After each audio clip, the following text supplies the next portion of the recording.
Hello बच्चों, welcome back to our channel.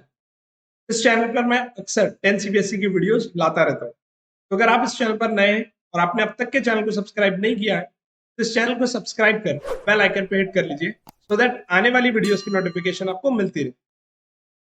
15 दिसंबर को अभी पिछले कुछ ही दिनों में एक नोटिफिकेशन सीबीएसई ने रिलीज किया।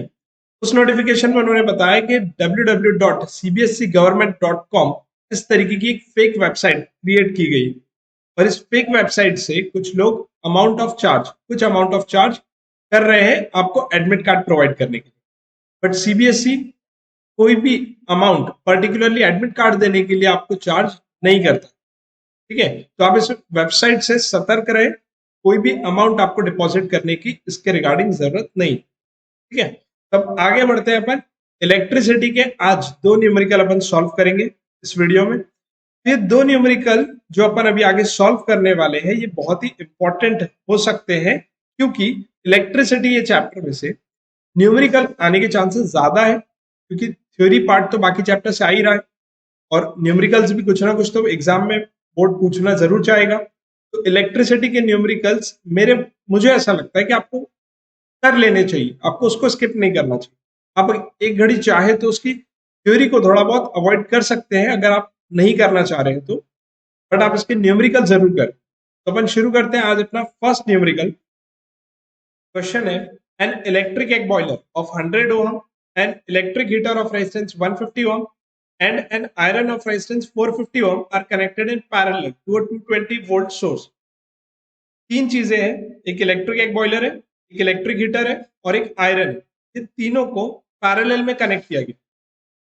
What is the resistance of an electric toaster connected to the same source? तो क्या रेजिस्टेंस होगा एक इलेक्ट्रिक टोस्टर का जिसको सेम सोर्स के साथ कनेक्ट किया गया है, that consumes as much as current as all three appliances.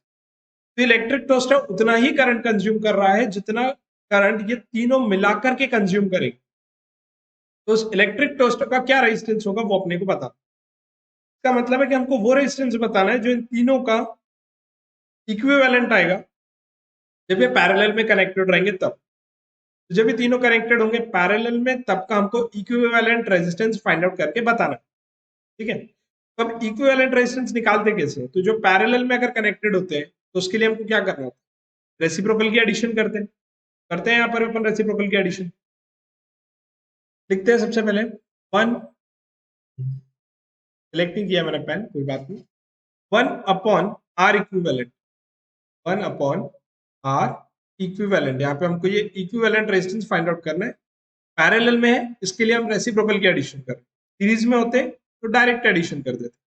यहाँ पे 1/R equivalent is equals to 1/R1 plus 1/R2 plus 1/R3 कर लेंगे।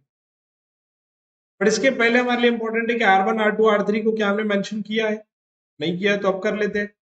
देखो R1 इज इक्वल्स टू क्या हो जाएगा जो हमने सबसे पहले देखा था 100 ओम।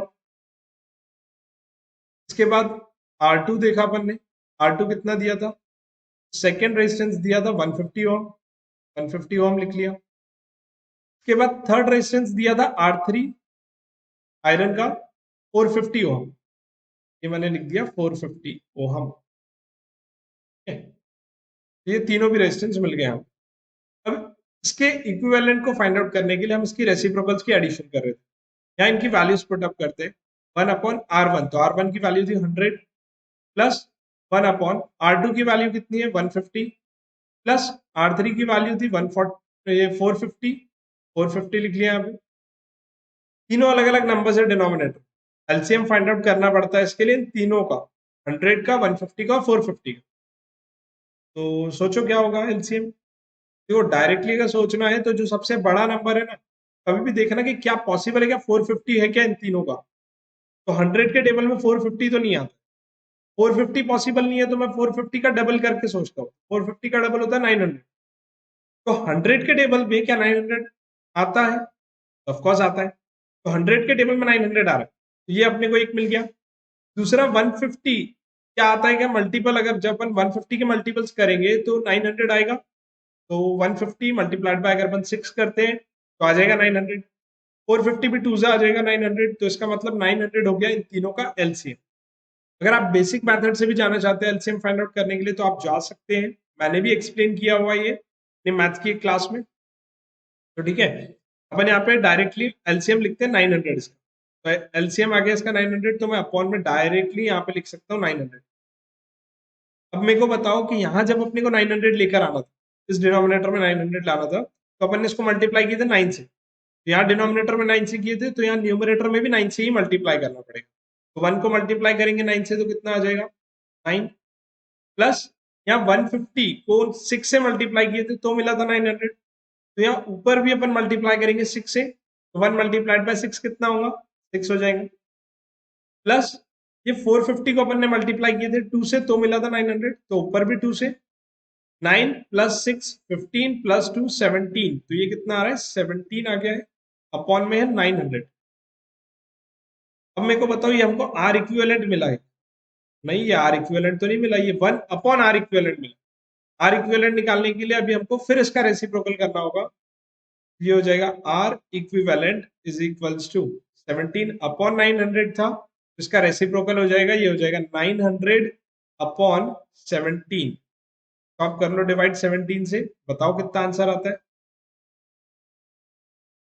900 और यहाँ है 17, तो 17 के टेबल को अगर अपन 5 से करते हैं 65 आता है ना 65, देखो 160 का 65, 17 5 से 7 5 से 35, 35 85 आता है, सॉरी 85 आता है, तो 85 आ जाएगा, तो 17 5 से करना पड़ेगा आपको, 17 5 से करते हैं तो 85 आता है, 90 में से 85 गए तो बचेंगे 5, उतारेंगे 0, 17 तीजा 51 हो जाएगा, तो 17 टूजा करना पड़ेगा, तो 17 टूजा मैं करता हूँ, 17 टूजा हो जाएगा 34, 34 इसमें से माइनस हो जाएंगे, बचेंगे कितने 16, यहाँ पर पॉइंट लगाते हैं तो ये हो जाएगा 160, अब जाएगा 17 9 जा, 17 9 जा करते हैं 7 9 से 63 होता है, तो ये टोटल हो जाएगा 153, ठीक है।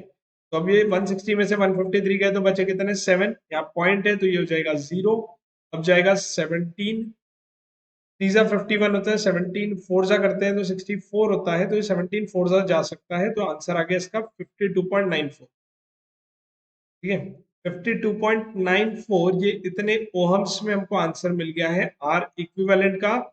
इस क्वेश्चन का रेजिस्टेंस तो फाइंड आउट हो गया, मैंने यहाँ पे 2 डिजिट तक फाइंड आउट किया है कितना सफिशिएंट होता है, आर इक्विवेलेंट निकल गया। अब इसके बाद हमको पूछा था कि आपको कितना करंट फ्लो होगा इलेक्ट्रिक टोस्टर के अंदर, वो भी बता, तो ये जितना आर इक्विवेलेंट आया है तीनों का, अकॉर्डिंग टू क्वेश्चन उतना ही रेजिस्टेंस होने वाला है इलेक्ट्रिक टोस्टर का भी। क्यों होगा, क्योंकि सेम करंट फ्लो हो रहा है, ऐसा क्वेश्चन में बोला है कि इलेक्ट्रिक टोस्टर जितना करंट फ्लो कराएगा उतना ही करंट वो तीनों मिलाकर के फ्लो करा रहे हैं, का मतलब उन तीनों का जो इक्विवेलेंट रेजिस्टेंस था उतना ही रेजिस्टेंस होगा एक अकेले इलेक्ट्रिक टोस्टर। तो अपने को यहाँ पे क्या करना है कि इलेक्ट्रिक टोस्टर का रेजिस्टेंस तो मिल गया, करंट निकालना है, तो अपन पहले लिख देते हैं कि आंसर हमको मिल गया है, तो देयरफॉर रेजिस्टेंस ऑफ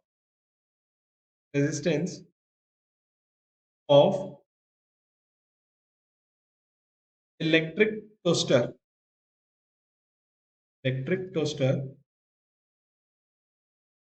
इज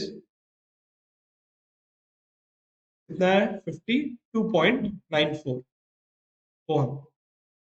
इसके बाद अकॉर्डिंग टू ओम्स लॉ हम फाइंड आउट करेंगे इसका करंट। इसके पहले मैं ये थोड़ा सा क्लियर कर लेता हूँ, थोड़ी सी स्पेस मिल जाए यहाँ पे इसको सॉल्व करने की। एक काम करते हैं नेक्स्ट पेज पे चलते हैं, और यहाँ पर अपन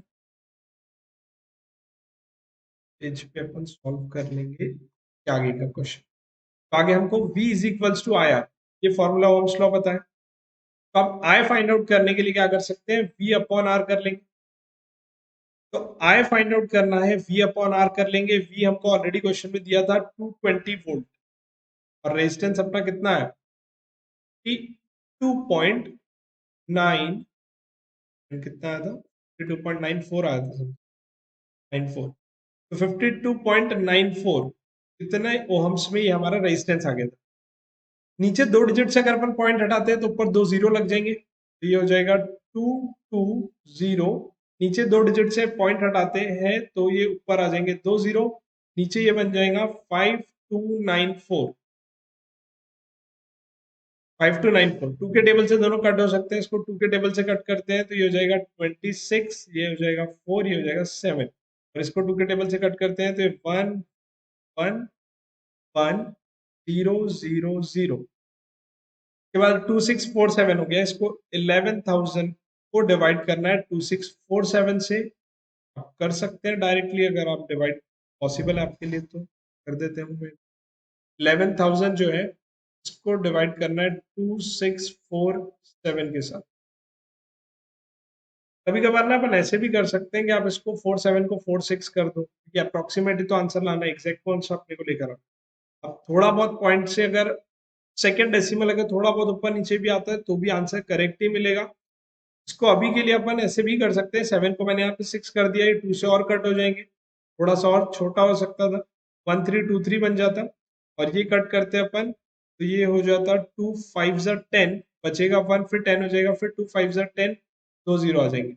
इसको डिवाइड कर लेंगे 1323 के साथ, ठीक है, तो थोड़ा सा छोटा हो जाएंगे, तो ऐसे कर लेता हूँ 5 5 0 0 डिवाइडेड बाय 1323, तो ये 2 जा जाएगा, 2 3 जा हो जाएगा 6, फिर ये 2 2 जा हो जाएगा 4, 2 3 जा हो जाएगा 6, 2 1 जा हो जाएगा 2। ये बहुत कम आ गया, शायद ये 2 जा नहीं 3 जा सकता है, तो 3 से करते हैं। तो 3 से अगर करेंगे तो ये हो जाएगा 3 3 जा 9, 3 2 जा 6, 3 3 जा अगेन 9, और ये 3 1 जा 3 के बाद अगर अपन करते तो आता, तो 4 से करते, 4 3 जा 12, 2 यहाँ 1 कैरी, 4 2 जा 8 और 1 ये हो जाएगा 9, 4 3 जा 12, 2 यहाँ पे 1 कैरी, 4 और ये 1 5, तो ये भी जा रहा है, 4 से हो रहा है ये 5 5 0 0 माइनस 5 2 9 2, 10 में से 2 गए तो बचेंगे 8, 9 में से 9 गए ये हो जाएंगे 0, 5 में से 2 गए तो 3 बचेंगे, 308 बच रहा है। इसको अपन डिवाइड करते हैं तो इसका आंसर आ रहा है 4 पॉइंट समथिंग आ रहा है, ठीक है, 4.30, और इसके बाद अगर पॉइंट लगाते हैं अपन, 4 के बाद पॉइंट लगाएंगे तो ये एक और जीरो आ जाएंगे, 3080 हो जाएंगे, 1323 अब तो डेफिनेटली 2 से ही जाएगा ये। तो अभी के लिए हम शॉर्ट में इतना लिख देते हैं कि 4.2 एम्पियर आ रहा है, आप एक डिजिट और निकाल सकते हो। का करंट फाइंड आउट हो गया 4.2 एम्पियर। तो कितना करंट फ्लो हो रहा है इलेक्ट्रिक टोस्टर से, 4.2 एम्पियर। रेजिस्टेंस आया था हमारा 52.94। तो उम्मीद है ये क्वेश्चन आपको अच्छे से समझ गया होगा, मैंने आपके लिए कुछ भी नहीं छोड़ा, पूरा कैलकुलेशन तक के मैंने आपको इसमें समझा दिया है। अब बढ़ते हैं अपन नेक्स्ट क्वेश्चन की तरफ। नेक्स्ट क्वेश्चन है, calculate the resistance of a metal wire of length 4 metre and area of cross section 1.5 into, ये थोड़ा सा ना ऐसा लिखा है 10 raise to the power -7 metre square.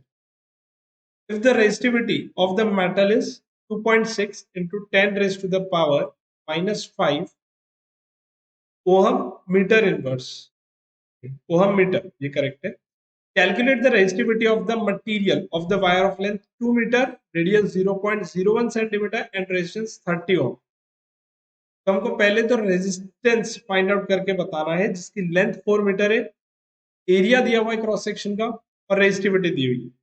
इसके लिए फॉर्मूला क्या लगता है, R is equals to rho L upon A, formula याद आना चाहिए आपको। रो मतलब यहाँ पर रेजिस्टिविटी होती है, रेजिस्टिविटी हमको दी हुई है 1.5 into 10 raise to the power -7, दी होगी, नहीं सॉरी गलत लिखा गया, मैंने गलत लिख दिया है। तो यहाँ पे रेजिस्टिविटी जो है वो हमको दी है 2.6 into 10 raise to the power -5,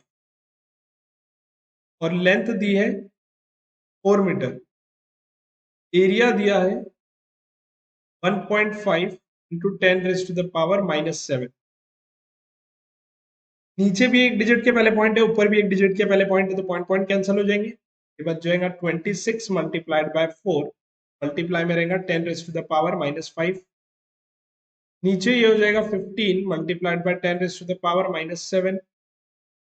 26 को 4 से मल्टीप्लाई कर दो कितना आएगा, 6 4 जा 24, 80 और 24 ये हो जाएगा 104 मल्टीप्लाई हो गया है, नीचे बचा है 15, मल्टीप्लाई करते हैं 10 रेज़ टू द पावर, नीचे का -7 ऊपर आएगा तो 7 में से 5 कम हो जाएंगे, बचेंगे कितने 2, -7 ऊपर आता है तो +7 हो जाएगा, 7 में से 5 गए तो 2 बच गए।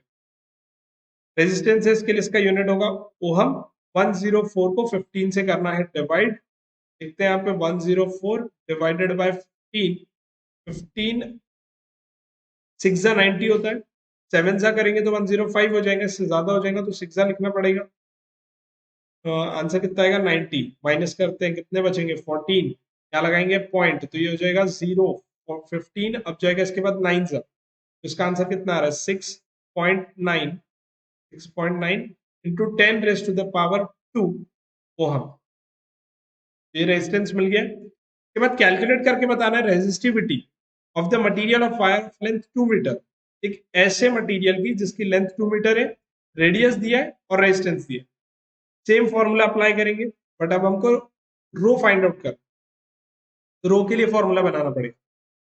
जैसे अभी अपन ने क्या देखा था कि R इज इक्वल्स टू होता है रो L अपॉन ए, तो यहाँ पे रो निकालने के लिए क्या करना होगा, ए आर डिवाइड में इधर जाएगा तो मल्टीप्लाई, आर मल्टीप्लाइड बाय ए हो जाएगा, अपॉन में आ जाएगा एल।